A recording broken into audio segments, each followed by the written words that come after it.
नमस्कार, super prime time में आपका स्वागत है। आपके साथ मैं हूं Sumera Khan. Super prime time में हम आपको दिखाएंगे दुनिया भर की अहम खबरें, वर्ल्ड एक्सक्लूसिव न्यूज स्टोरीज, साथ ही वर्ल्ड ब्रेकिंग न्यूज भी। तो आइए करते हैं शुरुआत बड़ी खबर के साथ सुपर प्राइम टाइम की।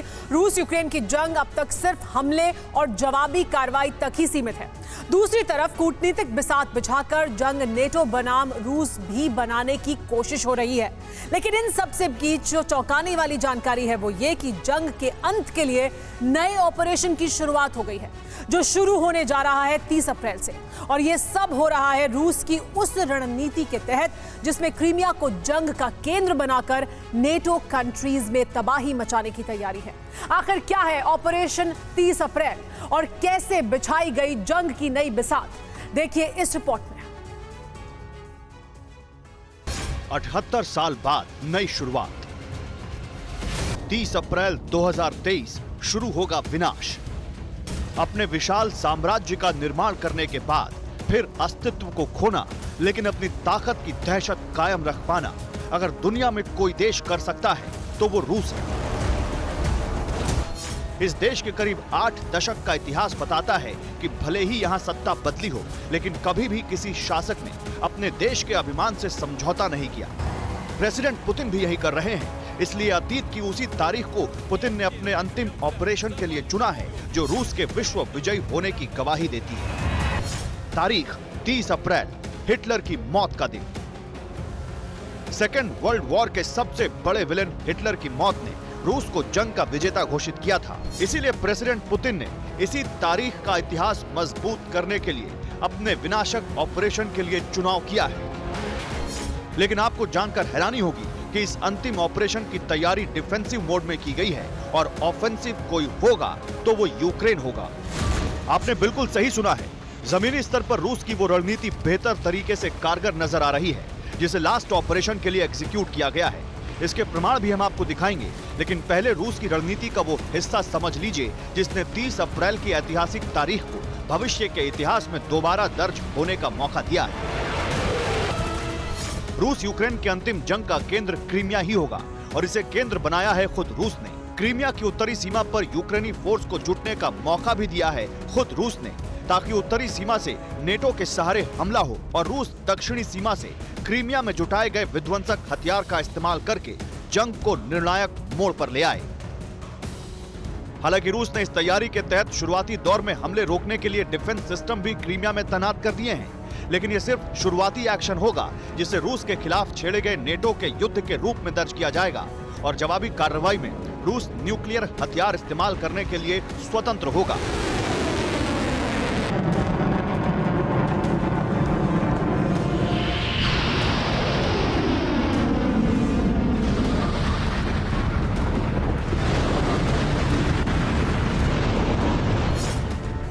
अप्रैल से विनाशक ऑपरेशन की तैयारी कई मोर्चों पर होती हुई दिख रही है। हालांकि रूस की तरफ से यह हलचल कम है, लेकिन रूस की रणनीति कामयाब होते हुए जरूर नजर आ रही है। 30 अप्रैल से विनाशक जंग का पहला प्रमाण है नेटो चीफ जेन्स स्टोल्टनबर्ग का कीव का दौरा करना और नेटो के साथ यूक्रेन की भविष्य की घोषणा करना।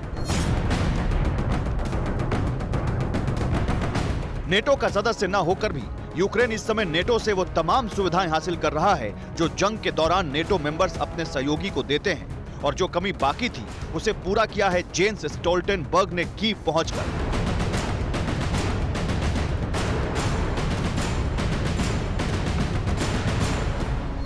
जहां उन्होंने जुलाई में होने वाली नेटो समिट में शामिल होने के लिए ज़ेलेंस्की को न सिर्फ आमंत्रण दिया, बल्कि यूक्रेन को एक तरह से अघोषित नेटो मेंबर के तौर पर पेश भी कर दिया। NATO stands with Ukraine. We stood by you after Russia's illegal annexation of Crimea in 2014. We stand by you today in your heroic fight against the Russian invaders and in defense of your country. And we would stand by you tomorrow. 30 अप्रैल की तैयारी के तहत रूस की कामयाब होती रणनीति का यह पहला सबूत है जो रूस के न्यूक्लियर हथियार इस्तेमाल के कारणों में दर्ज होगा। इसके अलावा रूसी रणनीति की कामयाबी का दूसरा सबूत भी जेन्स स्टोल्टनबर्ग के इसी दौरे से मिलता है, जिसमें पहली बार एक ऐसे मंच पर ज़ेलेंस्की नेटो से सदस्यता का आह्वान करते हैं जहां नेटो चीफ खुद मौजूद हैं। जब नाटो देशों में ज्यादातर सदस्य और यूक्रेन के अधिकांश नेता नाटो में हमारे शामिल होने का समर्थन कर रहे हैं, तो मैं समझता हूं कि उचित फैसला लेने का अब समय आ चुका है। ये वही मांग है जो ज़ेलेंस्की की सबसे बड़ी ख्वाहिश है और यूक्रेन की तबाही की सबसे बड़ी वजह है। और अब यही वजह 30 अप्रैल को नए सिरे से अंतिम विनाशक जंग की शुरुआत कराएगी, जिसमें पहला कदम यूक्रेन की तरफ से ही उठेगा। इसका प्रमाण भी देख लीजिए।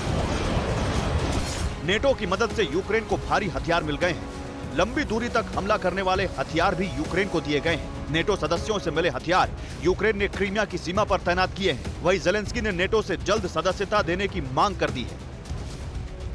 सिर्फ इतना ही नहीं, एक प्रमाण अमेरिकी हलचल भी है। इस हलचल के तहत अमेरिका के रक्षा मंत्री लॉयड ऑस्टिन इस वक्त यूरोप में हैं।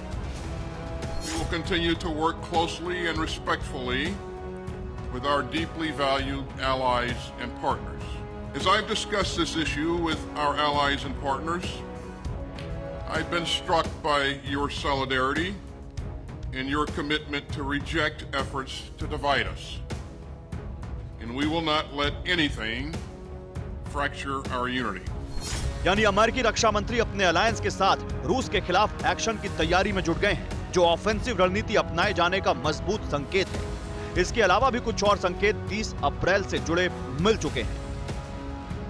संकेत यह है कि अमेरिकन फोर्स मोल्दोवा में तैनात हो चुकी है। इस फोर्स ने मोल्दोवा के हथियार डिपो को अपग्रेड किया है। इसके अलावा रूस से एक्सपोर्ट पर संपूर्ण प्रतिबंध लगा दिया गया है। वहीं नेटो के सदस्य यूक्रेन को तेजी से हथियार डिलीवर करने लगे हैं। दावा है कि अमेरिका के न्यूक्लियर वेपन्स भी ब्रिटेन और फ्रांस के पास तैनात हो चुके हैं। हालांकि इसमें अमेरिकन न्यूक्लियर हथियारों से जुड़ा खुलासा क्रेमलिन ने किया है और नेटो से यूक्रेन को हथियार मिलने की पुष्टि एस्टोनिया ने की है। लेकिन ये सब कुछ रूस की रणनीति के तहत ही हो रहा है। 30 अप्रैल के प्लान के तहत ना तो रूस अभी नेटो को कोई चेतावनी दे रहा है, ना ही यूक्रेन को कोई धमकी दे रहा है, जो किसी बड़े प्लान का संकेत है।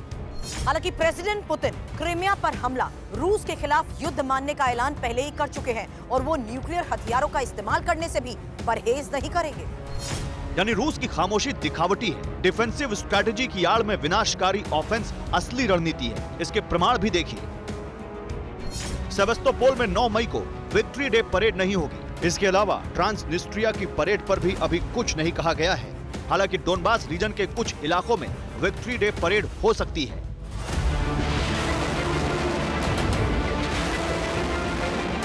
दरअसल ये 30 अप्रैल से शुरू हो रहे बारूदी ऑपरेशन के प्रमाण ही हैं और दावा किया जा रहा है कि इन फैसलों के पीछे क्रेमलिन के थिंक टैंक्स का दिमाग है, जिसे दूसरे शब्दों में क्रेमलिन के प्रवक्ता दिमित्री पेस्कोव ने जाहिर भी किया है। उनके मुताबिक रूस का मकसद नेटो के विस्तार को रोकना है। Bureau report, TV9 Bharatvarsh.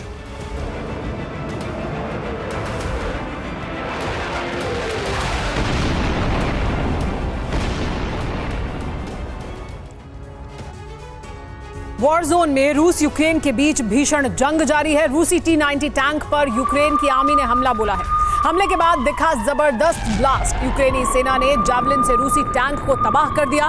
देखिए किस तरह से जावलिन का इस्तेमाल कर रूसी टैंक को यूक्रेन की सेना द्वारा तबाह किया गया है।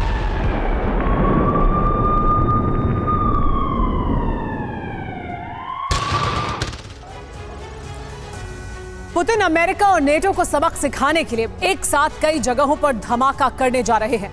सबसे बड़ा धमाका होगा ब्रिटेन और यूरोप में। रूस ने अपने जासूसी जहाज को ब्रिटेन के पास भेज दिया है।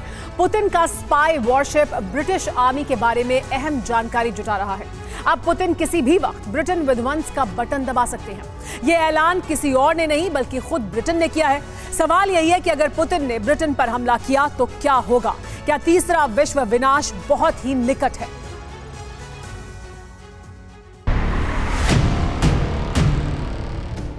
जिस किस्म का बारूदी बवंडर यूक्रेन के वॉर ग्राउंड पर उठ रहा है, वैसा ही दुनिया के कई और फ्रंट पर उठने वाला है। अमेरिका समेत पूरे नेटो को खत्म करने के लिए पुतिन कई मोर्चों पर बारूदी सुनामी लाने जा रहे हैं। यूक्रेन के साथ साथ महायुद्ध के कई और गेट ओपन होने जा रहे हैं। वॉर के ये फ्रंट हैं ताइवान, कोरिया, फिनलैंड, सूडान और ब्रिटेन। पुतिन ने जो प्लान बनाया है उसके मुताबिक इन जगहों पर भीषण वॉर गदर शुरू होने वाला है। ये महाघमासान नेटो के खिलाफ शुरू होने वाला है। अप्रैल का महीना खत्म होने वाला है, मई का महीना शुरू होने वाला है और मई का महीना विश्व विनाश का गवाह बनने वाला है। पुतिन मई के महीने में नाटो का संहार करने के लिए ऑपरेशन तैयार कर चुके हैं। पुतिन ने ताइवान को तबाह करने के लिए जिनपिंग को सिग्नल दे दिया है। दक्षिण कोरिया को बर्बाद करने के लिए किम जोंग को ऑर्डर दे दिया है। यूरोप और ब्रिटेन को बर्बाद करने का जिम्मा खुद अपनी फौज को सौंप दिया है। रूस किसी भी वक्त ब्रिटेन पर आक्रमण कर सकता है। इसका ऐलान ब्रिटेन ने उस वक्त किया जब पुतिन के जासूसी जहाज नॉर्थ और बाल्टिक सी में ब्रिटिश नेवी की जानकारी जुटाने पहुंच गए। नॉर्थ सी में रूस के टोही और जासूसी जहाज लगातार डटे हुए हैं। ये ब्रिटिश सेना की खुफिया जानकारी इकट्ठा कर रहे हैं, जिसका सीधा सीधा मतलब और सीधा सीधा संकेत ये है कि रूस ब्रिटेन पर अटैक करने वाला है। पुतिन नॉर्थ सी में बने ब्रिटेन के सैन्य इंफ्रास्ट्रक्चर को तबाह करना चाहते हैं। जासूसी खत्म होगी तो रूस का हमला शुरू हो जाएगा। ब्रिटेन के सी बेड इंफ्रा पर हमला हुआ तो रूस और नेटो में महायुद्ध छिड़ जाएगा। विश्व तीसरे विनाश का गवाह बनेगा। पुतिन ने ब्रिटेन को बर्बाद करने के लिए अपने विनाशक वेपन पोसाइडन को वॉर रेडी कर दिया है। रूस ने पोसाइडन को अपनी सबसे घातक सबमरीन बेलगोरोद पर तैनात कर दिया है। यह ऐसा एटमी टॉर्पीडो है जिसके फटने के साथ ही ब्लू जोन में बारूदी सुनामी आ जाएगी।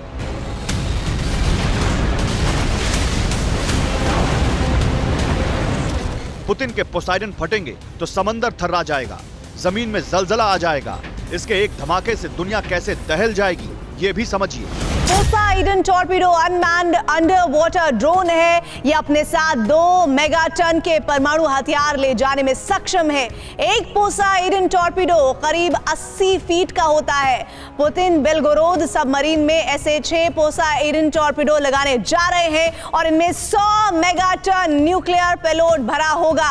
ये पानी के अंदर 1000 मीटर की गहराई से दागे जा सकते हैं। पोसाइडन अटैक की स्पीड 200 किलोमीटर प्रति घंटे होती है और ये 10,000 किलोमीटर दूर मौजूद दुश्मन को तहस नहस कर देते हैं। पुतिन का पोसाइडन हिरोशिमा पर गिरे एटम बम से 130 गुना घातक है और इसके फटने से समुद्र का पानी 500 मीटर ऊंचाई तक उछल सकता है। इसके धमाके से एक बड़ी और ऊंची लहर पैदा होगी। पानी का एक बड़ा तूफान आएगा जो सब कुछ तहस नहस कर देगा। धमाके के बाद समंदर का पानी जहां कहीं भी जाएगा अपने साथ न्यूक्लियर रेडिएशन लेकर जाएगा। यानी तबाही का मंजर ऐसा होगा जिसकी कल्पना तक नहीं की जा सकती। पुतिन ब्रिटेन के साथ यूरोप के कई देशों को भी मिटाने वाले हैं। इसके लिए उन्होंने हाइब्रिड वॉर छेड़ दी है। रूसी हैकर्स ने यूरोपियन एयर ट्रैफिक कंप्यूटर को हैक कर लिया है। इससे रूसी फौज को यूरोप के बारे में अहम जानकारी हाथ लग सकती है। इस सीक्रेट सैन्य जानकारी का इस्तेमाल पुतिन यूरोप पर हमला करने के लिए करेंगे। जाहिर है पुतिन एक साथ यूरोप और ब्रिटेन की बर्बादी की पटकथा लिखने वाले हैं। पुतिन का ये वो कदम होगा जो परमाणु महायुद्ध में बदल जाएगा। Bureau report, TV9 Bharatvarsh.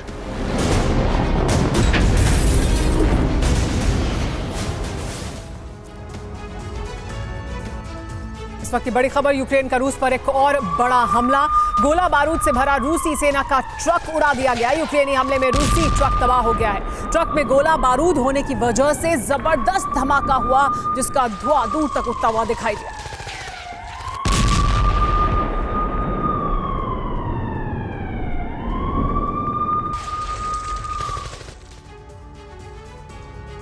क्या रूस के फाइटर पायलट्स पूरी तरह से ट्रेंड नहीं हैं या फिर मजबूरी में पुतिन नौसिखिए पायलट्स का यूक्रेन युद्ध में इस्तेमाल कर रहे हैं? रूस के बेलगोरोद में जो हुआ और रूस उसकी जो वजह बता रहा है वो आसानी से गले नहीं उतरता। बेलगोरोद में सुखोई 34 से एक बम गलती से गिर गया। धमाका हुआ और काफी नुकसान भी हुआ। रूस की वायुसेना ने इसे एक चूक माना है, लेकिन युद्ध के बीच सवाल ये उठ रहा है कि क्या ये फॉल्स फ्लैग ऑपरेशन तो नहीं था? बेलगोरोद में बम गिराना यूक्रेन पर हमले का बहाना तो नहीं था? सवाल यह भी है कि क्या ये वाकई ऐसा हथियार था जो 40-50 किलोमीटर हवा में सफर करने के बाद यूक्रेन में ब्लास्ट होता, लेकिन वेपन टेस्ट में नाकाम हो गया।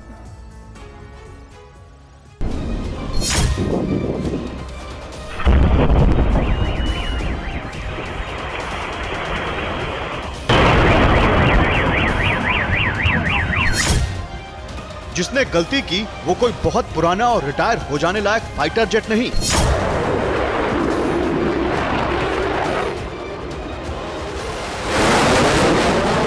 जिस फाइटर जेट से चूक हुई वो रूस की वायु शक्ति का एक चमकता सितारा है।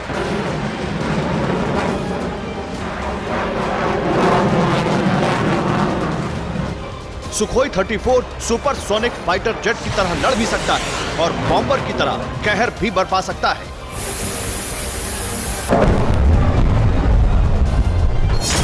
खास बात यह है कि सुखोई 34 रूस का एक स्ट्रेटेजिक बॉम्बर है। ये रूसी वायुसेना के रणनीतिक बेड़े का फ्रंट लाइन बॉम्बर है। रूस की वायुसेना को अपने जिस बॉम्बर पर इतना गुमान है उससे कितनी बड़ी गलती हुई ये जान लीजिए। गुरुवार की रात को सुखोई 34 ने एक रशियन एयरबेस से उड़ान भरी। विमान यूक्रेन की सीमा की तरफ बढ़ रहा था। जाहिर है रशियन वायुसेना के इस विमान के टारगेट पर यूक्रेन का ही कोई शहर होगा, लेकिन यूक्रेन से करीब 40 किलोमीटर पहले बेलगोरोद में इस बॉम्बर से कुछ ड्रॉप किया गया और इस फाइटर ने अपने ही देश की जमीन पर धमाका कर दिया। कई इमारतों को नुकसान हुआ, कई गाड़ियां चपेट में आ गई, कुछ लोग जख्मी भी हुए। रिपोर्ट के मुताबिक धमाके के बाद सड़क पर 65 फीट गहरा गड्ढा बन गया। 4 गाड़ियां और कुछ इमारतों को नुकसान पहुंचा। धमाके से घायल हुए लोगों को अस्पताल में भर्ती कराया गया।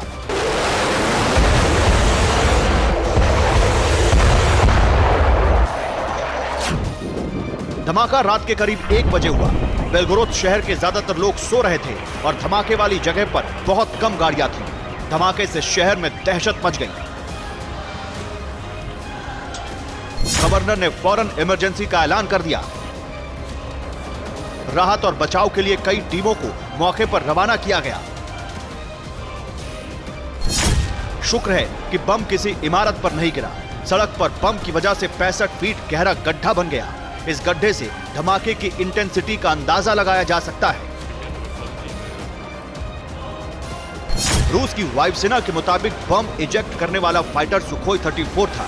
सुखोई 34 से घातक बम और मिसाइल का इस्तेमाल किया जाता है। यह विमान 8000 किलो हथियार ले जा सकता है।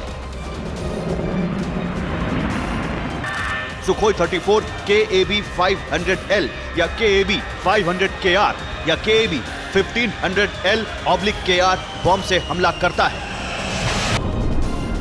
सुखोई 34 से अनगाइडेड बम और क्लस्टर बम भी गिराए जाते हैं।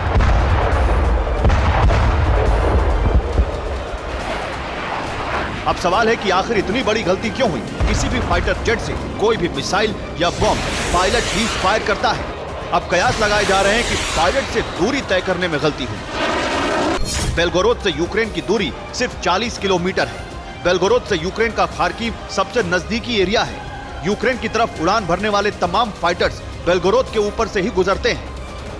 अब कयास लगाए जा रहे हैं कि हो सकता है कि नेविगेशन में कोई समस्या आई हो, लेकिन एक्सपर्ट्स मानते हैं कि फाइटर जेट किसी भी तरह की खराबी आने पर वापस लौट जाते हैं। ऐसा कभी नहीं हो सकता कि कोई पायलट अंदाजा लगाकर बम को ड्रॉप कर दे। यूक्रेन और पश्चिमी देशों को शक है कि यह रूस का फॉल्स फ्लैग ऑपरेशन हो सकता है, जिसमें पुतिन को कामयाबी नहीं मिल सकी। 30 अप्रैल से यूक्रेन रूस पर बड़े हमले की तैयारी कर रहा है। अंदेशा यह है कि बेलगोरोद में खुद बम गिराकर रूस इसका आरोप यूक्रेन या पश्चिमी देशों पर लगाता और तनाव का माहौल बनाकर दबाव बनाने की कोशिश करता। शक यह भी है कि यह गलती ना तो पायलट की होगी और ना ही विमान में कोई खराबी आई होगी। माना यह भी जा रहा है कि यह कोई ऐसी मिसाइल थी जो आसानी से 50 किलोमीटर की दूरी तय कर लेती और टारगेट को हिट करती, लेकिन हवा में मिसाइल ने अपना काम नहीं किया और जिस जगह से मिसाइल दागी गई वही वो जमीन पर गिर गई। लेकिन मौके से जो तस्वीरें आई हैं उसमें मिसाइल के टुकड़े नजर नहीं आ रहे हैं। ऐसे में हो सकता है कि यह कोई नया हथियार हो जिसे युद्ध के समय ही इस्तेमाल के लिए निकाला गया है। रूस के एयर स्पेस से यूक्रेन पर मिसाइल हमला कोई नई बात नहीं है। हो सकता है कि सुखोई 34 एयर डिफेंस से बचने के लिए बेलगोरोद से अटैक करके ही लौटने वाला था, लेकिन वेपन मिसफायर कर गया। तो भी हुआ वो रूस की सीमा के भीतर हुआ और दुनिया को उतना ही पता चल सकेगा जितना रूस बताना चाहता है। Bureau report, TV9 Bharatvarsh.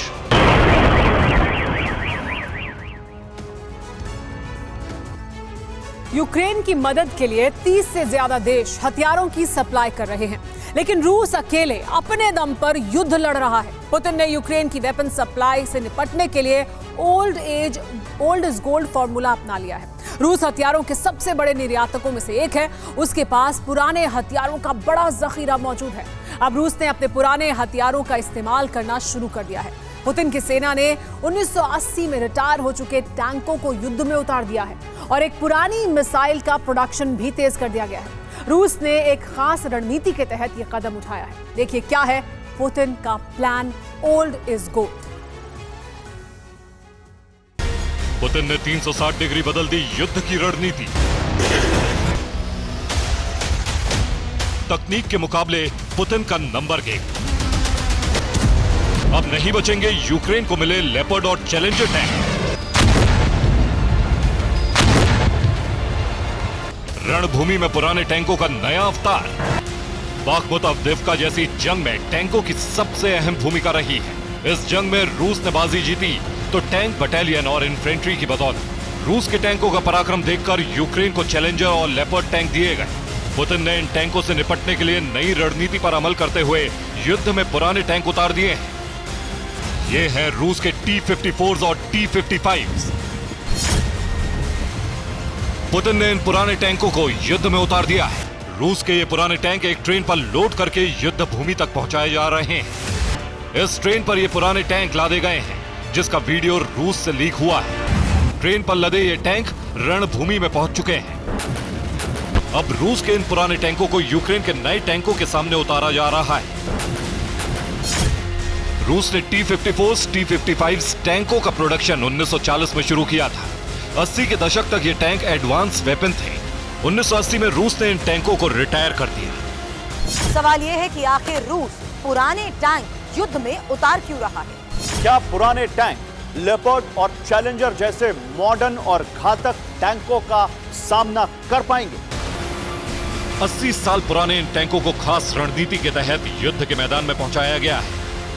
रूस का प्लान है एडवांस तकनीक के सामने नंबर गेम से जीत हासिल करना।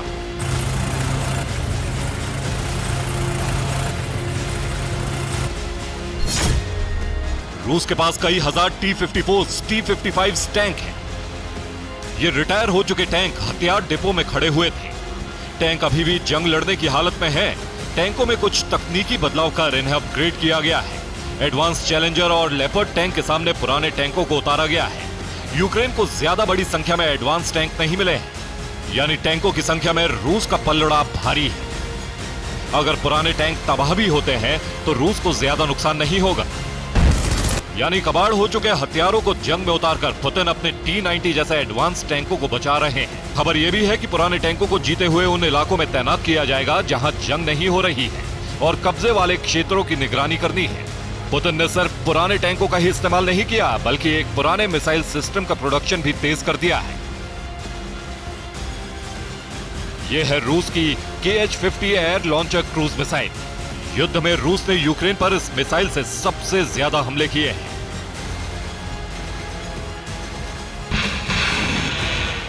ये लॉन्ग रेंज क्रूज मिसाइल है। इससे यूक्रेन के किसी भी हिस्से पर हमला किया जा सकता है और अब इसका प्रोडक्शन भी खास रणनीति के तहत बढ़ाया गया है। रूस ने KH-50 मिसाइल 1990 में बनानी शुरू की। ये मिसाइल फाइटर जेट से लॉन्च की जाती है। क्रूज मिसाइल होने की वजह से इसको इंटरसेप्ट करना बहुत मुश्किल है।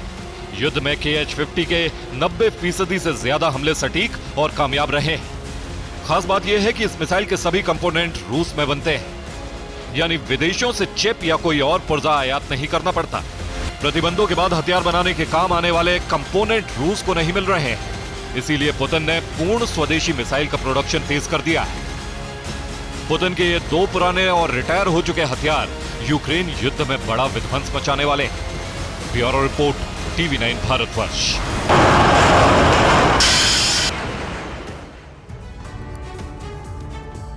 यूक्रेन की जंग में सबसे बड़ी आमने सामने की जंग अगर कहीं दर्ज हुई है तो वो बाखमुत है। लेकिन आपको जानकर हैरानी होगी कि ये जंग यूक्रेन करीब करीब हार चुका है और इस हार की वजह है बाखमुत को जरूरत से ज्यादा तरजीह देना। अब हालात ये हैं कि बाखमुत में यूक्रेनी फोर्स का करीब करीब सफाया हो चुका है और जो सैनिक वहां बचे हैं वो भी अपनी जमीन के लिए नहीं बल्कि अपनी जान बचाने के लिए लड़ रहे हैं। यही वजह है कि प्रेसिडेंट बाइडेन की ज़ेलेंस्की से नाराजगी की वजह भी बाखमुत बन गया है। देखिए ये लेटेस्ट रिपोर्ट। रूस यूक्रेन की जंग का मौजूदा केंद्र बाखमुत, डोनेस्क ओब्लास्ट का वो शहर जिसका रणनीतिक लिहाज से यूक्रेन के लिए कोई महत्व नहीं है। बावजूद इसके यूक्रेनी फोर्स के पस्त होते हौसलों की परवाह किए बिना कीव ने इस जमीन को पूरी तरह से खाली नहीं छोड़ा। अब भी यहाँ बारूदी तबाही मची हुई है जिसकी गवाही दे रही है इस शहर की छलनी दीवारें। हालांकि यह गवाही खामोश है, बोलती गवाही देखेंगे तो रूह कांप जाएगी। ये वीडियो बाखमुत में यूक्रेनी फोर्स पर भारी पड़ रही येवगेनी प्रिगोजिन की प्राइवेट आर्मी वैगनर ग्रुप ने बनाकर सर्कुलेट किया है और इस वीडियो को बनाने का मकसद साफ है। मकसद है बाखमुत में यूक्रेनी फोर्स को कमजोर दिखाना, ज़ेलेंस्की की उस जिद से दुनिया को रूबरू कराना जो यूक्रेनी जवानों की जान ले रही है। बाखमुत में रूस भारी जंग बेहद विनाशकारी। इस जंग को लेकर हो रहे खुलासे चौंका रहे हैं। कीव के विनाशकारी कदम से सेना पर खड़े हुए संकट को दिखा रहे हैं, साथ ही यूक्रेनी फोर्स की उस हकीकत को भी सबके सामने ला रहे हैं जिसे छिपाने की कोशिश की गई थी। खुलासा यह है कि बाखमुत यूक्रेनी फोर्स की कब्रगाह बनता जा रहा है, यानी न सिर्फ यूक्रेनी फोर्स यहाँ नाकाम हो रही है बल्कि अमेरिकन हथियार और नाटो के सदस्यों की मदद भी यूक्रेन एलीट फोर्स के काम नहीं आ रही है। अब मौजूदा स्थिति क्या है इसे भी जानिए। रूसी फोर्स ने यूक्रेनी एलीट फोर्स के मुख्यालय पर अटैक कर दिया। इस हमले में यूक्रेन के एलीट फोर्स के प्रमुख की मौत हो गई। इसके अलावा रूसी सेना ने बाखमुत में ही 86 आर्टिलरी यूनिट को भी हरा दिया। अब यूक्रेनी रिपोर्ट में यूक्रेन की एलीट फोर्स खत्म होने का दावा है। ये दावा चौंकाने वाला है। यहाँ जिस जगह की रणनीतिक रूप से यूक्रेन के लिए कोई अहमियत नहीं है, उसी जगह पर रूस को रोकने के लिए दीवार के रूप में यूक्रेन ने सैन्य ताकत लगा दी और रूस ने उस सैन्य शक्ति की दीवार को गिरा दिया। यानी एक ऐसा कदम ज़ेलेंस्की ने उठाया जो यूक्रेन के लिए ही घातक साबित हुआ और इसका प्रमाण है एक यूक्रेनी जनरल का कबूलनामा। यह बयान सामान्य नहीं है, न ही यूक्रेन की तरफ से उठाया गया आत्मघाती कदम सामान्य है। यही वजह है कि बाखमुत की जंग का असर अमेरिका तक पड़ा। दावा किया जा रहा है कि बाखमुत की जंग से अमेरिकन प्रेसिडेंट बाइडेन भी ज़ेलेंस्की पर नाराज है। अब इसकी असली वजह समझिए।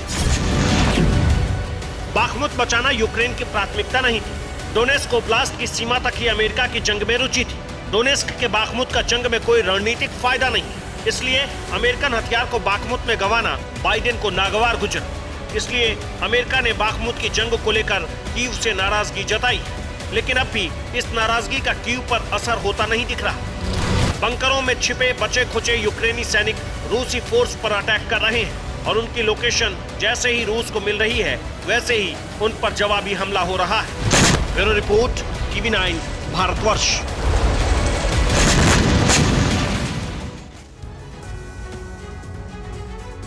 आठ दिन बाद 30 अप्रैल आने वाला है। ये वो तारीख है जिस दिन यूक्रेन क्रीमिया पर प्रहार करने वाला है। क्रेमलिन को भी मालूम है कि ज़ेलेंस्की सेना क्रीमिया विध्वंस का प्लान तैयार कर चुकी है, लिहाजा पुतिन ने यूक्रेन के ऑपरेशन 30 अप्रैल को फेल करने की तैयारी शुरू कर दी है। काला सागर, अज़ोव सागर और भूमध्य सागर में रूस ने इतने बारूद पहुंचा दिए हैं कि अगर यूक्रेन ने क्रीमिया पर चोट की तो कुछ ही मिनटों में यूक्रेन का संपूर्ण विनाश तय हो जाएगा। जल, थल, नभ, पुतिन की फौज हर फ्रंट पर रेडी है। नाटो का ऑपरेशन 30 अप्रैल सफल नहीं हो पाएगा। यूक्रेन ने अगर 30 अप्रैल को क्रीमिया पर अटैक किया तो पुतिन का विध्वंस शुरू हो जाएगा। रूस की नेवी यूक्रेन पर समंदर से धावा बोलेगी। रशियन एयरफोर्स आसमान से मिसाइलों की बरसात करेगी। वॉर ग्राउंड पर रूसी फौज आर्टिलरी से कहर बरपाएगी। नाटो को खत्म करने के लिए पुतिन परमाणु प्रहार भी कर सकते हैं। क्रीमिया रूस की आन बान और शान है। अगर ज़ेलेंस्की ने इस पर चोट किया तो पुतिन यूक्रेन का डेथ वारंट जारी कर देंगे। चारों तरफ से मिसाइलों की ऐसी बरसात करेंगे कि यूक्रेन का नामो निशान मिट जाएगा। रूस सबसे भीषण हमला समंदर से करेगा। ये हम नहीं बल्कि ब्लू जोन में पुतिन की तैयारियां बता रही है। ब्लैक सी में रूस ने यूक्रेन पर महाप्रहार की एक्सरसाइज शुरू कर दी है। इस युद्धाभ्यास में रूस शत्रु के सबमरीन को न सिर्फ ढूंढने बल्कि उसे समंदर में ही तबाह करने की प्रैक्टिस कर रहा है। पुतिन की नेवी ब्लैक सी में सिर्फ एक्सरसाइज ही नहीं कर रही, यहाँ पुतिन ने अपनी 9 वॉरशिप को कॉम्बैट ड्यूटी पर भेज दिया है। इनमें 3 वॉरशिप 16 कैलिबर क्रूज मिसाइलों से लैस है। आजोव सागर में इस वक्त रूस के 23 वॉरशिप वॉर रेडी हैं। क्रीमिया पर जिस वक्त भी हमला होगा उसी वक्त ये युद्धपोत यूक्रेन का नामो निशान मिटाना शुरू कर देंगे। इतना ही नहीं, भूमध्य सागर में भी पुतिन का नेवल बेड़ा वॉर मोड में है। यहाँ रूस के 8 वॉरशिप हमले के लिए तैयार है। इनमें से 4 जंगी जहाज 36 कैलिबर क्रूज मिसाइल से स्ट्राइक करने के लिए रेडी है। मतलब ये कि रूस ने यूक्रेन को चारों तरफ से घेर लिया है। अगर यूक्रेनी फोर्स क्रीमिया पर हमले की हिमाकत करती है तो कई समुद्री फ्रंट से क्रूज मिसाइलों की बारिश शुरू हो जाएगी। क्रीमिया पर अटैक का मतलब है महाविध्वंस। 30 अप्रैल को ज़ेलेंस्की सेना क्रीमिया पर इसलिए हमला कर सकती है क्योंकि तब तक उसको नेटो के विनाशक हथियार मिल जाएंगे। नाटो के हथियार आएंगे और इसी के साथ विध्वंसक वॉर का सेकेंड फेज शुरू हो जाएगा। जेलेंस्की इस वक्त बदले की आग में जल रहे हैं। वो रूस से प्रतिशोध का पूरा प्लान पहले ही रेडी कर चुके हैं। नाटो के हथियार जैसे ही मिलेंगे, यूक्रेनी फोर्स काउंटर ऑफेंसिव लॉन्च करेगी तो पुतिन यूक्रेन को मिसाइलों से पाट देंगे। पुतिन का ये कदम इतना घातक, इतना विनाशक होगा कि यूक्रेन समेत कई नाटो देशों का संहार हो जाएगा। रूस की तैयारी पूरी है। जेलेंस्की की एक गलती उन पर भारी पड़ने वाली है। यूक्रेन का वजूद मिटने वाला है। Bureau report, TV9 Bharatvarsh. खून का बदला खून आपने सुना होगा, लेकिन पुतिन अमेरिका से हथियार का बदला हथियार देकर लेने वाले हैं। अमेरिका के कहने पर साउथ कोरिया यूक्रेन को हथियार देने वाला है। रूस की तरफ से साउथ कोरिया को गंभीर अंजाम भुगतने की धमकी दी गई थी। अब रूस ने ऐलान कर दिया है कि वो नॉर्थ कोरिया को घातक हथियारों की सप्लाई करेगा। यह ऐलान सीधे तौर पर अमेरिका और साउथ कोरिया से बदला लेना है, क्योंकि नॉर्थ कोरिया साउथ कोरिया को दुश्मन मानता है और अमेरिका साउथ कोरिया की मदद कर रहा है। अब रूस अमेरिका से बदला लेने के लिए नॉर्थ कोरिया की मदद करेगा। नए और घातक हथियारों का प्रदर्शन करने वाले किम जोंग की ताकत और बढ़ने वाली है। किम का बारूदी गोदाम ऐसे हथियारों से भरने वाला है जिससे अमेरिका भी डरता है। किम जोंग को वो हथियार मिल सकते हैं जिसकी वजह से रूस की गिनती दुनिया की महाशक्तियों में होती है। रूस ने ऐलान कर दिया है कि किम जोंग को घातक हथियारों की सप्लाई शुरू की जाएगी। नॉर्थ कोरिया को इतना शक्तिशाली बनाया जाएगा कि वो अमेरिका और जापान से मुकाबला कर सके। रूस ने ऐसा साउथ कोरिया के ऐलान के बाद किया है। साउथ कोरिया यूक्रेन को हथियार देने वाला है। अमेरिका के कहने पर साउथ कोरिया हथियार दे रहा है। रूस ने साउथ कोरिया को सबक सिखाने के लिए ऐलान किया है। मौजूदा दौर में नॉर्थ कोरिया रूस के लिए परफेक्ट पार्टनर है, क्योंकि यूक्रेन में रूस अमेरिका से इनडायरेक्ट फाइट कर रहा है, तो वहीं किम जोंग रह रहकर अमेरिका को युद्ध की धमकी दे रहा है। किम जोंग के पास मिसाइलों का विशाल भंडार है और किम जोंग परमाणु परीक्षण की तैयारी कर रहा है। अब रूस किम जोंग को परमाणु परीक्षण में भी मदद करके अमेरिका को बड़ा शॉक दे सकता है। रूस अमेरिका के दुश्मनों से दोस्ती बढ़ा रहा है। पुतिन ने चीन के साथ कई समझौते कर लिए हैं और जिनपिंग से मुलाकात के बाद दोनों देशों की दोस्ती नए मुकाम पर है। चीन से पहले ईरान से भी पुतिन ने अच्छे रिश्ते बना लिए हैं। ईरान को भी पुतिन परमाणु हथियार हासिल करने में मदद कर रहे हैं। रूस ने ईरान को भी हथियार और फाइटर जेट देने का वादा किया है। बदले में ईरान ने रूस को अपने ड्रोन दिए। कई रिपोर्ट्स में ये भी कहा गया है कि नॉर्थ कोरिया से भी रूस को हथियारों की सप्लाई शुरू होगी, लेकिन साउथ कोरिया के हथियार यूक्रेन आने की खबर के बाद पुतिन ने स्ट्रेटजी बदल दी है। अब पुतिन नॉर्थ कोरिया से हथियार लेने की जगह किम को ही हथियारों से लैस करने का वादा कर चुके हैं। किम जोंग ने कुछ दिन पहले ही अंडर वाटर ड्रोन का टेस्ट किया है। रूस ऐसे हथियारों को और घातक बनाने में किम की मदद कर सकता है। रूस यूक्रेन की जंग अरब तक फैलाने का प्लान तैयार हो चुका है। अमेरिका के टॉप सीक्रेट डॉक्यूमेंट लीक होने के बाद यूक्रेन और अमेरिका का साझा प्लान जग जाहिर हो गया है। रूस पर हमला करने में नाकाम यूक्रेन ने सीरिया में मौजूद रूसी सैन्य ठिकानों पर हमला करने का प्लान बनाया है। इस प्लान में कुर्दिश लड़ाकों की मदद से सीरिया में रूसी सैन्य बेस पर हमला कराया जाना है। यूक्रेन का यह प्लान कामयाब हुआ तो जंग का न्यूक्लियर जंग में बदलना तय माना जा रहा है। अपने इतने से ताकतवर देश से वॉर लड़ना यूक्रेन के लिए आसान नहीं है। यूक्रेन की धरती का बहुत बड़ा हिस्सा रूस ने तबाह कर दिया है। रूस के इन हमलों का जवाब यूक्रेन नहीं दे पा रहा। वजह है कि रूस के पास लॉन्ग रेंज वेपन नहीं है और उसके सहयोगी देश रूस के डर से उसे ऐसे हथियार मुहैया नहीं करा रहे हैं जिनसे रूस की जमीन पर हमले किए जा सके। वॉर में हार चुके यूक्रेन ने अमेरिका की मदद से रूस के खिलाफ प्रॉक्सी वॉर का प्लान बनाया है। लीक डॉक्यूमेंट्स के मुताबिक मुश्किल जंग में फंसे यूक्रेन ने रूस पर टेरर अटैक करने का प्लान तैयार किया है। अमेरिका और यूक्रेन के साझा प्लान के मुताबिक सीरिया में रूस के सैन्य बेस पर हमला कराया जाना है। सीरिया में रूस के कई बड़े सैन्य ठिकाने हैं। सीरिया के अलेप्पो, इदलिब, हमा और होम्स में रूस के मिलिट्री बेस बने हुए हैं। लताकिया में रूस का बड़ा एयरबेस है। तार्तस में रूस का बड़ा नेवल बेस मौजूद है। लीक डॉक्यूमेंट के मुताबिक यूक्रेन और अमेरिका ने इसी सैन्य ठिकानों पर हमला करने का प्लान बनाया था। ये वही टॉप सीक्रेट डॉक्यूमेंट है जो लीक हुआ है। इस पर लिखा है envisioning A campaign targeting Russian forces in Syria.